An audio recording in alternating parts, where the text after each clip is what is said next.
Hello વિદ્યાર્થી મિત્રો, આજે આપણે પ્રકરણ 8માં કોષ અને તેની રચના અને તેના કાર્ય વિશે આજે આપણે ભણવાનું છે.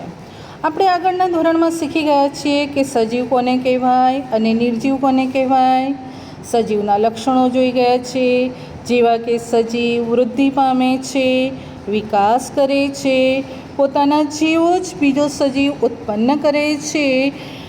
આ બધા જ સજીવોના લક્ષણો આપણે આગળના ધોરણમાં શીખી ગયા છીએ. આ ઉપરાંત દરેક સજીવના વિવિધ અંગોના સમૂહના જુદા જુદા જે કાર્યો છે એ કાર્યો અને કોષને શા માટે તેનો રચનાત્મક મૂળભૂત એકમ કહેવામાં આવે છે એ આજે આપણે જોવાનું છે. અને કોષોના કયા કયા પ્રકારો છે, તે શું કામ કરે છે, એ પણ આ પ્રકરણમાં આપણે આજે જોવાનું છે. તો આપણે સૌને ખબર છે કે આપણે જ્યારે ઘર બનાવીએ છીએ ત્યારે એની અંદર ઈંટો મૂકવામાં આવે છે. એટલે કે એકની ઉપર એક ઈંટો મૂકીને જ્યારે ચણતર કરવામાં આવે છે ત્યારે આ સંપૂર્ણ રચના એટલે કે મકાનની રચના થાય છે. પરંતુ આપણા સજીવ કોષોમાં પણ કેવી રીતના આ સજીવના શરીરનું નિર્માણ થાય છે એ આજે આપણે જોવાનું છે. માટે આપણે કહી શકીએ કે સજીવનો પાયાનો એકમ તે કોષ છે. હવે કોષની શોધ કોણે કરી હતી? રોબર્ટ હુકે 1665માં બૂચનો એક પાતળો છેદ લીધો હતો અને તેનો સામાન્ય વિપુલ દર્શક સાધનથી એનો અભ્યાસ કર્યો હતો.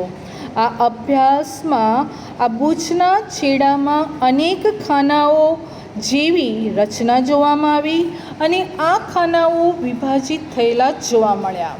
આ ખાનાઓ મધમાખીના મધપૂડા જેવા ખાના તરીકે જોવામાં આવ્યા હતા.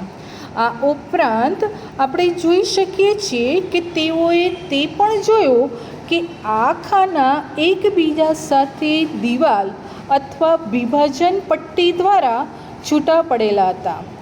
હૂક પ્રત્યે ખાનાને કોષનું એક નામ આપે છે. એટલે કે આપણે ટૂંકમાં કહી શકીએ કે કોષની રચનાનો શોધનાર રોબર્ટ હૂક હતા. સજીવોના જીવંત કોષોને વધુ સારા માઇક્રોસ્કોપની શોધ પછી રોબર્ટ હૂકના અવલોકનના લગભગ 150 વર્ષ પછી પણ કોષ વિશે બહુ જ ઓછી જાણકારી પ્રાપ્ત હતી. પરંતુ વધારે વિવિધતા ક્ષમતા ધરાવતા માઇક્રોસ્કોપની મદદથી આ કોષ વિશે વધુ જાણકારી મેળવવામાં આવી હતી. હવે આપણે જોઈએ કે કોષ એટલે શું. ઇમારત માટે જેમ ઈંટ તેમજ સજીવોમાં કોષો બંને મૂળભૂત સંરચનાત્મક એકમ તરીકે જોવામાં આવે છે. જેમ ઇમારતના નિર્માણમાં એક સમાન ઈંટોનો ઉપયોગ થાય છે, પરંતુ ઈંટની ડિઝાઇન, તેનો આકાર અને તેનો કદ અલગ અલગ હોય છે, તેવી જ રીતે સજીવ સૃષ્ટિના સજીવો પણ એકબીજાથી જુદા જુદા હોય છે, પરંતુ બધા સજીવો કોષોનો બનેલો હોય છે.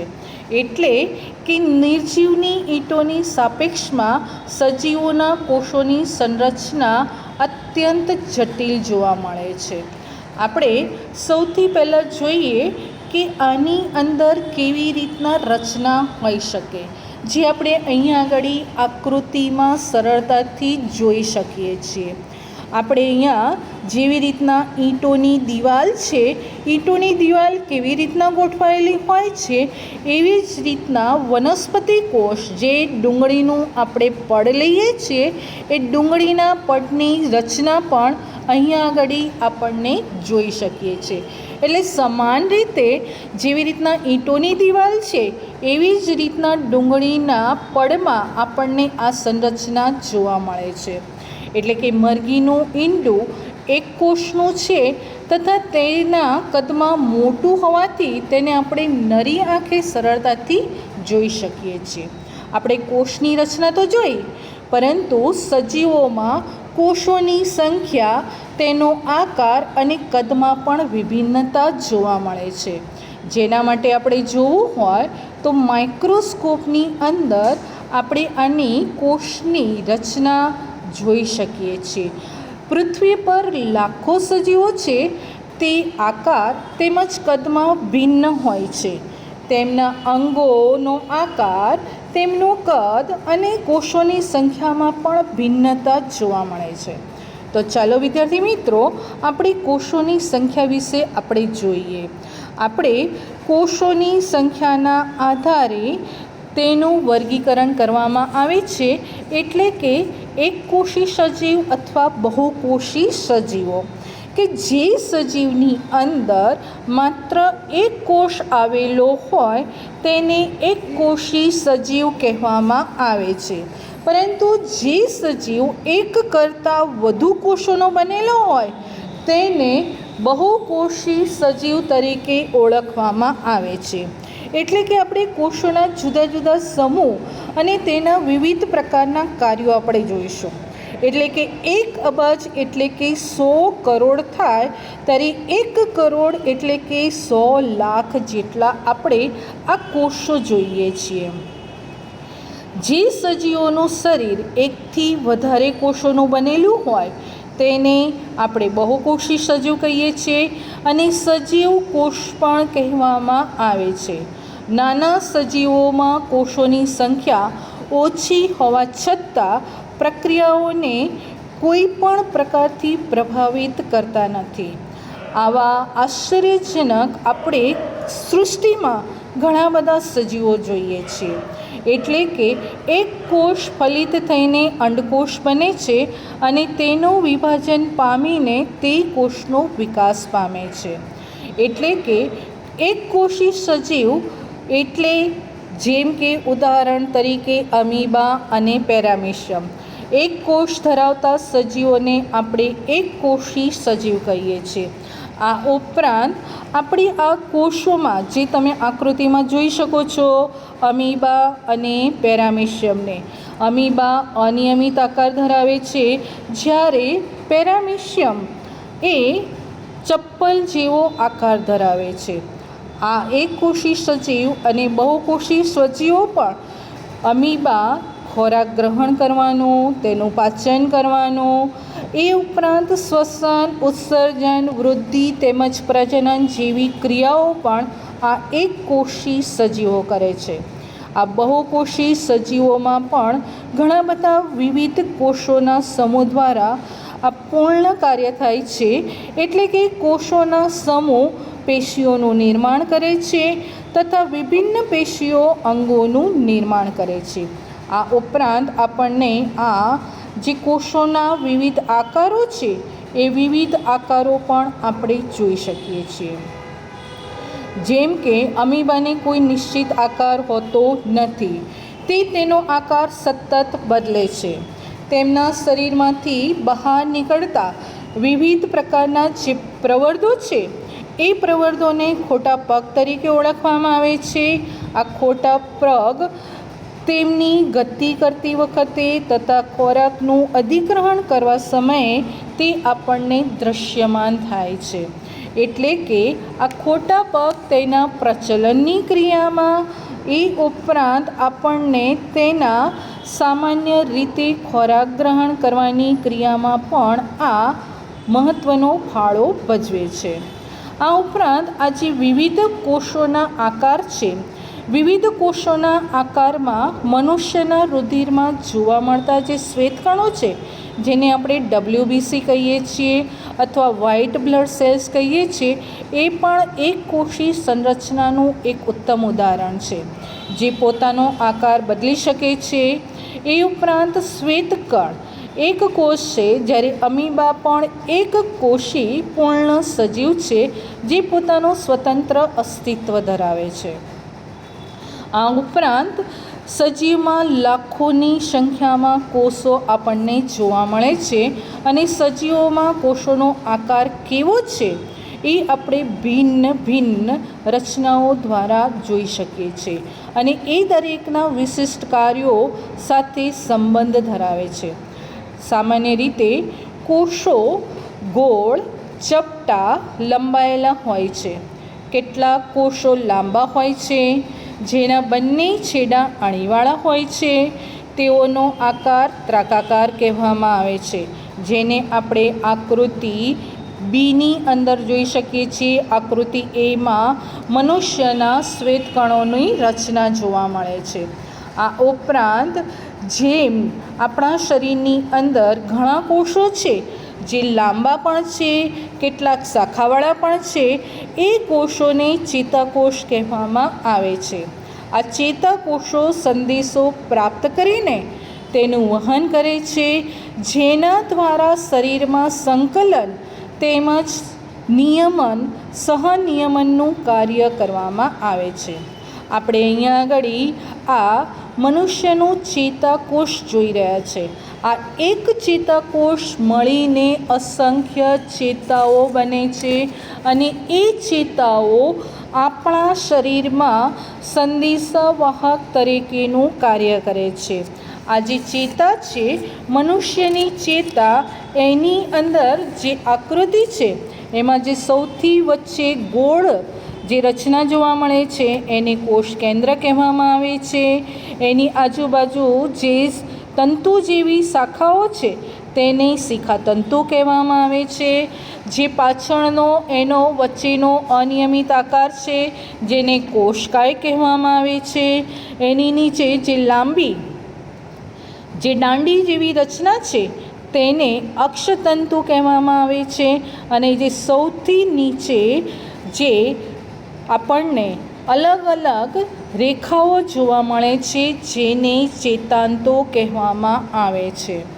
આ સંપૂર્ણ માનવ ચેતાકોષની આકૃતિ છે અને માનવ ચેતાકોષનું કાર્ય સંદેશો પ્રાપ્ત કરી તેનું ઉર્મિવેગ રૂપે વહન કરવાનું તેમજ શરીરની અંદર સંકલન તેમજ સહનિયમન કરવાનું કાર્ય આ ચેતાકોષ કરે છે. આપણે અહીંયા આગળ વિવિધ પ્રકારના ચેતાકોષો અથવા વિવિધ પ્રકારના કોષોની રચના જોઈ. આપણે આ જે ચેતાકોષ જોયા એ ચેતાકોષના જુદા જુદા સંઘટકો એક પટલ દ્વારા ઘેરાયેલા હોય છે. આ પટલ વનસ્પતિ તેમજ પ્રાણીઓના કોષોને આકાર પ્રદાન કરે છે. વનસ્પતિ કોષોમાં તેનાથી વિશેષ એક આવરણ આવેલું હોય છે જેને કોષ દિવાલ કહેવામાં આવે છે. કોષોની બહાર જે આકાર આપે છે, આ દ્રઢ આકાર પ્રદાન કરવાનું કાર્ય આ કોષ દિવાલ કરે છે. બેક્ટેરિયાના કોષમાં પણ આવી કોષ દિવાલ આપણને જોવા મળે છે. હવે વિદ્યાર્થી મિત્રો આપણે જોઈશું કોષનું કદ. સામાન્ય રીતે સજીવોમાં કોષનું કદ 1 મીટરના 10 લાખમાં ભાગ જેટલું નાનું હોઈ શકે છે અથવા આપણે કેટલાક સેન્ટીમીટર જેટલા લાંબા પણ તે હોઈ શકે છે. પરંતુ મોટાભાગના કોષો અત્યંત સૂક્ષ્મ હોવાથી તેને આપણે નરી આંખે જોઈ શકતા નથી. માટે તેને જોવા માટે આપણે માઇક્રોસ્કોપનો ઉપયોગ કરવો પડે છે. એટલે કે સૌથી મોટા કોષનું કદ 0.1થી મોટા કોષનો એટલે કે સૌથી આપણે નાના કોષનું કદ જોઈ શકીએ કે 0.1થી 0.5 માઇક્રોમીટર સુધીનું હોય છે, જે બેક્ટેરિયલ કોષોની અંદર જોવા મળે છે. એટલા માટે વિદ્યાર્થી મિત્રો આપણે જ્યારે કોઈ પણ સૂક્ષ્મ કોષો હોય તેને આપણે નરી આંખે જોઈ શકતા નથી.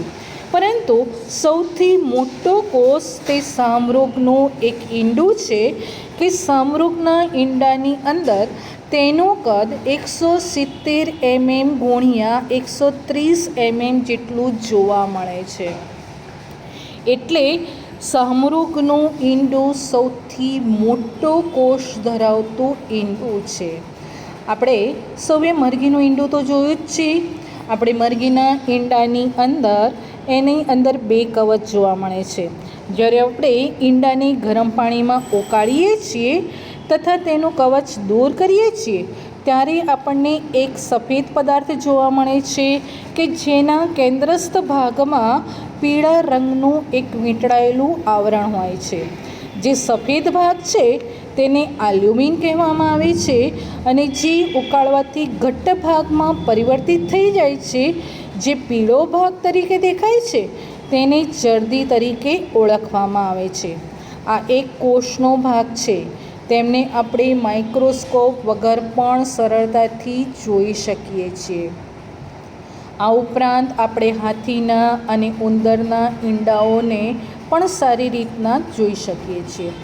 આપણે પ્રત્યેક સજીવના અંગ વિશે ધોરણ 7માં આપણે પાચક અંગોનો અભ્યાસ કર્યો છે, એટલે કે પાચન તંત્રનો અભ્યાસ કર્યો છે. પાચન તંત્રમાં પ્રત્યેક અંગ અલગ અલગ કાર્ય કરે છે, જેમ કે પાચનની, સ્વાંગીકરણની તથા અભિશોષણની જેવી ક્રિયાઓ પણ જોવા મળે છે.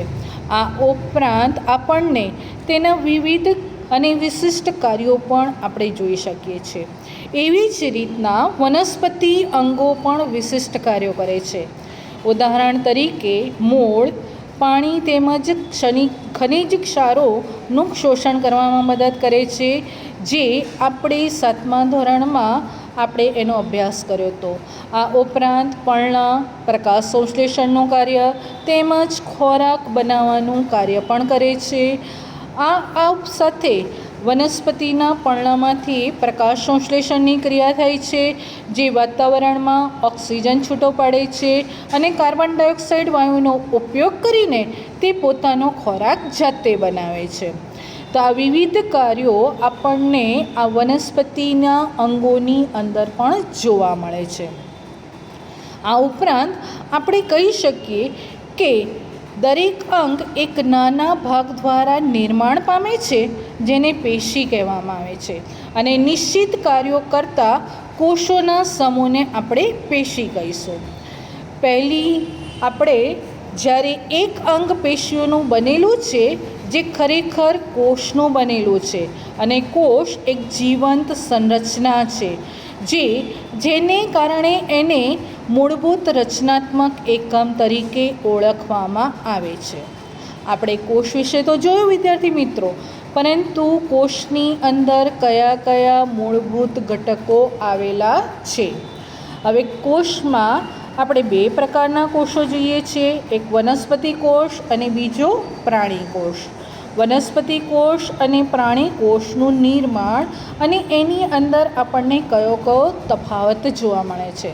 સૌથી પહેલાં આપણે કોષના મૂળભૂત ઘટકો જોઈ લઈએ. કોષની અંદર મૂળભૂત ઘટકો તરીકે કોષરસ પટલ, કોષરસ અને કોષ કેન્દ્ર આવેલું હોય છે. કોષરસ તેમજ કોષ કેન્દ્ર કોષરસ પટલ દ્વારા ઘેરાયેલું હોય છે. કોષરસ પટલ એક કોષને બીજા કોષ તથા ઘેરાયેલા દ્રવ્યોથી અલગ કરે છે. કોષરસ પટલને આપણે જીવરસ પણ કહી શકીએ છીએ, કારણ કે તેની અંદરથી સંપૂર્ણ કોષને જીવંત રાખવાનું કાર્ય થાય છે. કોષરસ પટલ છિદ્રાળુ હોય છે તથા વિભિન્ન પદાર્થોને કોષમાં આવવા જવા માટેનું તે નિયમન કરે છે. કોઈ પણ કોષના મૂળ ઘટકને અવલોકન કરવું હોય તો આપણે તેના માટે એક અલગ પ્રયોગ કરીએ. આ પ્રયોગની અંદર આપણે ડુંગળીના કોષની રચના જોઈએ. આપણે સૌ ડુંગળીથી પરિચિત છીએ. આ ડુંગળીના કોષની સંરચના કેવી રીતના થઈ શકે છે. આપણે ડુંગળીના કોષના સીમાંતરની અંદર આ કોષરસ પટલ હોય છે, જે એક વધારાના દ્રઢ આવરણ તરીકે આવરિત હોય છે, જેને આપણે કોષ દિવાલ પણ કહી શકીએ છીએ. કોષના કેન્દ્રમાં જે ઘટ્ટ ગોળાકાર સંરચના જોવા મળે છે, જેને કોષ કેન્દ્ર કહેવામાં આવે છે.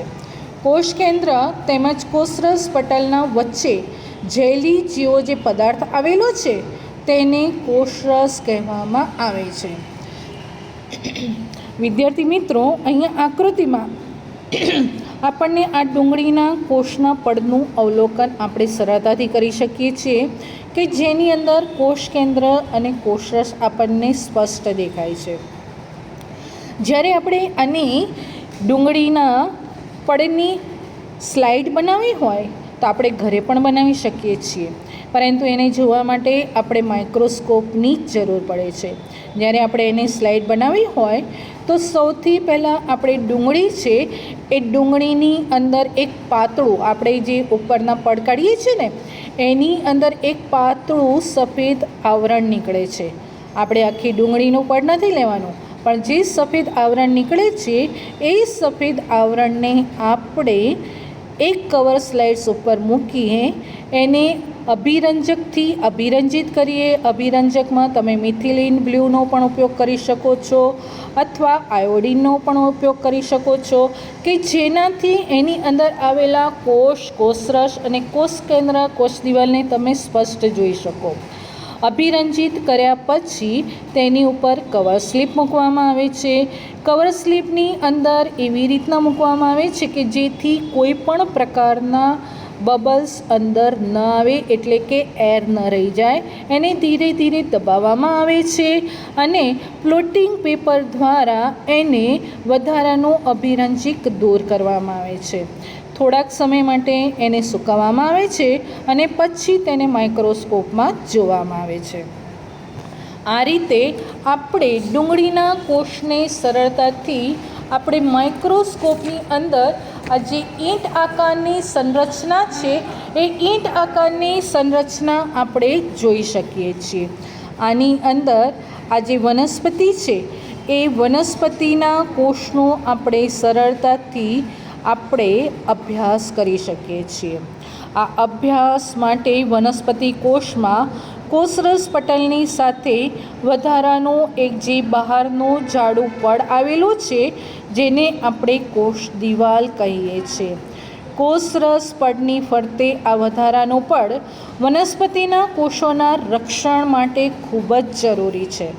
વનસ્પતિ કોષોને તાપમાન, ઝડપથી ગતિ કરતી હવા, વાતાવરણીય ભેજ વગેરેથી રક્ષણ આ કોષ દિવાલ આપે છે. તે આ પરિવર્તનોથી પ્રભાવિત થાય છે કારણ કે તે સ્થાન બદલી શકતું નથી. જેવી રીતે ડુંગળીના પડની સ્લાઇડ તૈયાર કરી હતી તેવી જ રીતે આપણે ટેડેસ્કેનિશિયા, ઇલોડિયા અથવા રોયાના પર્ણની છાલમાંથી પણ સ્લાઇડ્સ આપણે બનાવી શકીએ છીએ. આના માટે આપણે ટૂથપીકનો અથવા માચિસની સળીનો પણ ઉપયોગ કરી શકીએ છીએ. અભિરંજક તરીકે આપણે મિથિલિન બ્લુ અથવા આયોડિનનો પણ ઉપયોગ કરીને આ સરસ મજાના કોષ કેન્દ્ર જોઈ શકીએ છીએ. હવે આપણે પહોંચીએ છીએ મનુષ્યનું કોષ કેન્દ્ર, એટલે કે મનુષ્યના જે ગાલ છે. મનુષ્યના ગાલમાંથી પણ આપણે આ જે પ્રાણી કોષ છે એ પ્રાણી કોષનો આપણે અભ્યાસ કરી શકીએ છીએ. અહીંયા આગળ આપણે જોઈ શકીએ છીએ આકૃતિમાં મનુષ્યના ગાલના કોષોની રચના કે જેમાં આપણને કોષ કેન્દ્ર પટલ, કોષરસ, કોષ કેન્દ્ર આપણને સ્પષ્ટ દેખાય છે. હવે આપણે અહીંયા આગળ આ જે કોષરસ છે એ કોષરસનું ટૂંકમાં શું કાર્ય છે એ આપણે જોઈ લઈએ. કોષરસ પટલ અને કોષ કેન્દ્રની વચ્ચે જે જેલી જેવું દ્રવ્ય છે તેને આપણે કોષરસ કહીએ છીએ. કોષરસમાં કળભસૂત્ર, ગોલ્કી કાય, રિબોસોમ્સ, રસધાની, રંજક કણ વગેરે અંગિકાઓ આવેલી હોય છે અને કોષની વિવિધ ક્રિયાઓમાં આ કોષરસ મહત્ત્વનું કાર્ય કરે છે. હવે આપણે બીજો જોઈએ કોષનું કોષ કેન્દ્ર. કોષનું કોષ કેન્દ્ર સજીવ કોષનો એક મહત્ત્વનો સંઘટક છે. સામાન્ય રીતે આપણને ખબર છે કે આ સંઘટક સામાન્ય કોષના મધ્ય ભાગમાં આવેલો હોય છે, જે તેને સરળતાથી આપણે અભિરંજિત કરી શકીએ છીએ. તેના મધ્ય ભાગમાં ગોઠવાયેલ અને તે ગોળાકાર હોય છે. આ કોષ કેન્દ્રની અંદર વિવિધ પ્રકારની સંરચનાઓનો સમાવેશ થાય છે, જેમ કે કોષ કેન્દ્ર પટલ, કોષ કેન્દ્રિકા, રંગસૂત્રો વગેરે આ કોષ કેન્દ્રની અંદર આપણને જોવા મળે છે. જે રંગસૂત્ર છે જેને આપણે જનીન તરીકે પણ ઓળખીએ છીએ, જે આનુવંશિક લક્ષણોનું પિતૃ પેઢીમાંથી સંતતિ પેઢીમાં વહન કરે છે, આ બધા જ આપણને જોવા મળે છે. આ બધાના જે સમાવિષ્ટ કાર્યો છે એ કોષ કેન્દ્રની સંરચનામાં જોવા મળે છે. એને આપણે વારાફરતી એમના કાર્યો શું છે તે આપણે જોઈ લઈએ. એમાં સૌથી પહેલાં આપણે જોઈએ છીએ કોષ કેન્દ્ર પટલ. કોષ કેન્દ્ર પટલ તે કોષ કેન્દ્રને કોષરસથી અલગ કરે છે. કોષ કેન્દ્ર પટલ છિદ્રાળુ હોય છે. કોષ કેન્દ્ર અને કોષરસ વચ્ચે પદાર્થોની અવરજવર માટેનું તે નિયમન પણ કરે છે. બીજી અંગિકા આવે છે કોષ કેન્દ્રિકા. આ જે કોષ કેન્દ્રિકા છે એ કોષ કેન્દ્રમાં આપણને નાની નાની ગોળાકાર સંરચનાના સ્વરૂપમાં જોવા મળે છે. આ જે સંરચના છે તેને આપણે કોષ કેન્દ્રિકા કહી શકીએ છીએ. એ પછી આવે છે રંગસૂત્ર. રંગસૂત્રને આપણે જનીન પણ કહી શકીએ છીએ, જે માતૃ અને પિતૃની અંદરથી સંતતિમાં લક્ષણોનું વહન કરવાનું કાર્ય આ જનીન એટલે કે રંગસૂત્ર કરે છે. કોષ કેન્દ્રમાં દોરી જેવી જે સંરચના આવેલી છે તેને આપણે રંગસૂત્ર તરીકે ઓળખીએ છીએ. રંગસૂત્રો જનીનો ધરાવે છે કે જે રંગસૂત્રો કોષ દિવાલના કોષ વિભાજન દરમિયાન તે આપણને જોવા મળે છે. રંગસૂત્રો તેમજ તેના પર આવેલા જનીનો જે ડીએનએના બનેલા હોય છે તેઓ આનુવંશિક લક્ષણોનું પિતૃ પેઢીમાંથી બાળ પેઢીમાં અથવા સંતતિમાં વહન કરવાનું કામ કરે છે. સજીવોની અંદર આનુવંશિકતાનો જેને આપણે એક એકમ પણ કહી શકીએ છીએ તે છે જનીન. તે પિતૃ પેઢીમાંથી સંતતિ પેઢીમાં આનુવંશિક લક્ષણોનું વહન અને નિયંત્રણ કરે છે. એનો અર્થ એ થયો કે માતા પિતાના કેટલાક લક્ષણો જનીનો દ્વારા તેમના સંતાનોમાં પ્રાપ્ત થાય છે. જેમ કે પિતાની બદામી આંખ હોય તો સંભવ છે કે તેમની પણ બદામી આંખ હોય. માતા પિતાના કેટલાક લક્ષણો જનીનો દ્વારા તેમને પ્રાપ્ત થાય છે. જેમ કે આપણે એક ઉદાહરણ જોયું કે પિતાની જો બદામી આંખ હોય તો બાળકની પણ બદામી આંખ થવાની સંભાવના હોઈ શકે છે. અથવા જો માતાના વાંકડિયા વાળ હોય અથવા તેમનો રંગ હોય, તેમનો સ્વભાવ હોય, આ બધું જ કાં માતાનું કાં પિતાનું જે પિતૃમાંથી પ્રાપ્ત વિભિન્ન સંયોજિત જનીન પ્રાપ્ત થઈ છે તેના કારણે આ લક્ષણો સંતતિની અંદર આપણને જોવા મળે છે, જેને આનુવંશિક લક્ષણોની વિશિષ્ટતા આપણે કહી શકીએ છીએ. જે કોષ કેન્દ્ર કોષની ક્રિયાઓનું પણ નિયમન કરે છે. સજીવ કોષોમાં સમગ્ર સંઘટકને આપણે જીવરસ કહીએ છીએ. તેમાં કોષરસ અને કોષ કેન્દ્ર બંનેનો સમાવેશ થાય છે. માટે જીવરસને આપણે કોષના જીવંત ઘટક તરીકે પણ ઓળખીએ છીએ. આ ઉપરાંત આપણે જોયું કે બેક્ટેરિયાના કોષનો કોષ કેન્દ્ર બહુકોષીય સજીવના કોષ કેન્દ્રની જેમ સુયોજિત હોતું નથી. તેમાંથી કોષ કેન્દ્ર પટલની આપણે ગેરહાજરી જોઈએ છીએ. એવા કોષો કે જેમાં કોષ કેન્દ્ર દ્રવ્ય કોષ કેન્દ્ર પટલ વગર હોય છે તેવા કોષોને આદિકોષ કેન્દ્રી કહેવામાં આવે છે. એટલે કે વિદ્યાર્થી મિત્રો, કોષ કેન્દ્રના આધારે પણ આપણે કોષના બે ભાગ પાડી શકીએ છીએ. આ પ્રકારના કોષોવાળા સજીવોને આદિકોષ કેન્દ્રી સજીવો તરીકે ઓળખવામાં આવે છે. જેમ કે બેક્ટેરિયા અને નીલહરિત લીલ આ સંપૂર્ણ આદિકોષ કેન્દ્રીનું ઉદાહરણ છે. આ ઉપરાંત ડુંગળીના કોષો તેમજ આપણે ગાલના કોષો જોયા, જેની અંદર કોષ કેન્દ્ર પટલયુક્ત કોષ કેન્દ્ર જોવા મળે છે. આવા કોષોને સુકોષકેન્દ્રી કોષો કહેવામાં આવે છે અને આવા કોષ ધરાવતા સજીવોને સુકોષકેન્દ્રી સજીવો તરીકે આપણે ઓળખીએ છીએ. એટલે કે કોષ કેન્દ્રના આધારે પણ કોષના બે ભાગ પડે છે. એક છે આદિકોષકેન્દ્રી કોષ અને બીજો છે સુકોષકેન્દ્રી કોષ. હવે આપણે આ બે વચ્ચેનો તફાવત પણ જોઈ લઈએ કે આદિકોષકેન્દ્રી કોષ કોને કહેવાય. સામાન્ય રીતે આદિકોષકેન્દ્રીમાં સુયોજિત કોષકેન્દ્ર હોતું નથી. કોષકેન્દ્ર પટલની ગેરહાજરી જોવા મળે છે, કોષકેન્દ્રિકાની ગેરહાજરી જોવા મળે છે. આ ઉપરાંત કોષરસમાં કણાભસૂત્ર, ગોલ્કીકાય, રંજક કણ જેવી અંગિકાઓ પણ ગેરહાજર હોય છે. જ્યારે તેના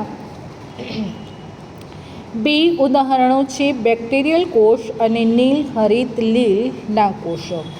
હવે આપણે જોઈએ સુકોષકેન્દ્રી કોષ કોને કહેવાય. સુકોષકેન્દ્રી કોષની અંદર કોષકેન્દ્ર સુયોજિત હોય છે. તેની અંદર કોષકેન્દ્ર પટલની હાજરી હોય છે, કોષકેન્દ્રિકાની હાજરી હોય છે. કોષરસમાં કણાભસૂત્ર, ગોલ્કીકાય, રંજક કણ જેવી અંગિકાઓ પણ જોવા મળે છે. જેનું મુખ્ય ઉદાહરણ છે ડુંગળીનો કોષ અને ગાલનો કોષ. હવે આપણે ડુંગળીના કોષનું સૂક્ષ્મદર્શક યંત્રમાં જ્યારે અવલોકન કરીએ છીએ ત્યારે આપણને શું જોવા મળે છે. તો કોષની અંદર કોષરસમાં કેટલીક ખાલી જગ્યાઓ આપણને જોવા મળે છે. આ જે ખાલી જગ્યાઓ છે જેને આપણે રસધાની કહીએ છીએ. એટલે કે ડુંગળીના કોષની જેમ રસધાની એક તેમજ મોટી હોય છે, જ્યારે ગાલના કોષમાં નાની નાની રસધાનીઓ આવેલી હોય છે. મોટી રસધાનીઓ સામાન્ય રીતે વનસ્પતિ કોષમાં જ જોવા મળે છે. પ્રાણી કોષમાં આ રસધાનીઓ અત્યંત નાની હોય છે. આ ઉપરાંત આપણે ટ્રેડિસ્ટેનિયા પર્ણના કોષમાં અનેક નાની રંગીન સંરચનાઓ આપણે જોઈ ગયા. તે પર્ણ કોષના કોષરસમાં વેરવિખેર થયેલી જોવા મળે છે. તેને રંજક કણ કહેવામાં આવે છે. તે જુદા જુદા રંગો ધારણ કરે છે. તેમાંથી કેટલાક લીલા રંગના હોય છે. તેને હરિતદ્રવ્ય કહેવામાં આવે છે અને આ લીલા રંગના રંજક કણને હરિતકણ પણ કહેવામાં આવે છે. આપણે સૌએ પર્ણ તો જોયું જ છે ને. આપણને ખબર છે કે પર્ણ કેવો હોય છે. પર્ણ લીલા રંગનું હોય છે, બરાબર. આ લીલો રંગ પર્ણમાં આવેલા હરિતકણ અથવા હરિતદ્રવ્યના લીધે આભારી છે. આ હરિતદ્રવ્ય પ્રકાશ સંશ્લેષણની ક્રિયા કરે છે અને પ્રકાશ સંશ્લેષણની ક્રિયા દ્વારા પર્ણ પોતાનો ખોરાક જાતે બનાવે છે. માટે પર્ણ સ્વાવલંબી કહેવામાં આવે છે.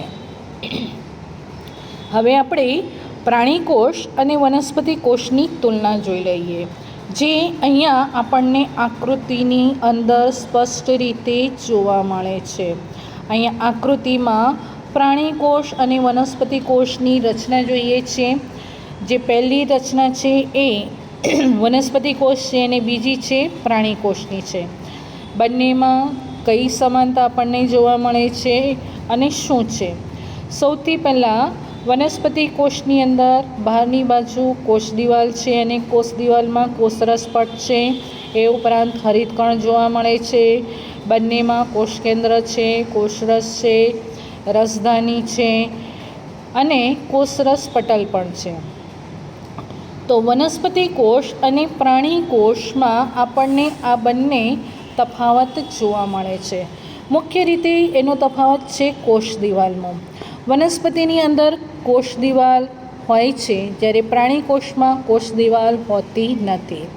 બીજો મુખ્ય તફાવત છે તેના રંગમાં. એટલે કે વનસ્પતિમાં રંજક કણ અથવા હરિતકણ આવેલા હોય છે, જ્યારે પ્રાણી કોષમાં હરિતકણ હોતા નથી. ત્રીજો મુખ્ય તફાવત છે તે એક મોટી કેન્દ્રીય રસધાની ધરાવે છે, જ્યારે પ્રાણી કોષમાં નાની નાની રસધાનીઓ જોવા મળે છે. તો વિદ્યાર્થી મિત્રો, અહીંયા આગળ આપણે વનસ્પતિ કોષ, પ્રાણી કોષ આપણે જોયા. આ ઉપરાંત તમને અહીંયા આગળ એક કોષ્ટક આપવામાં આવ્યું છે કે કઈ વનસ્પતિની અંગિકાઓ તમારા કોષ કેન્દ્રમાં અથવા વનસ્પતિ કોષમાં જોવા મળે છે કે નથી મળતી, એ આપણે અહીંયા આગળ લખવાનું છે. જેમ કે કોષરસ પટલ વનસ્પતિ કોષ અને પ્રાણી કોષ બંનેમાં હાજર છે, જ્યારે કોષ દિવાલ વનસ્પતિ કોષમાં હાજર છે, પ્રાણી કોષમાં ગેરહાજર છે. આવી જ રીતના કોષ કેન્દ્ર પટલ, કોષરસ, રંજક કણ અને રસધાની વિશે પણ તમારે અહીંયા તફાવત લખવાનો છે અને અવલોકન કરવાનું છે.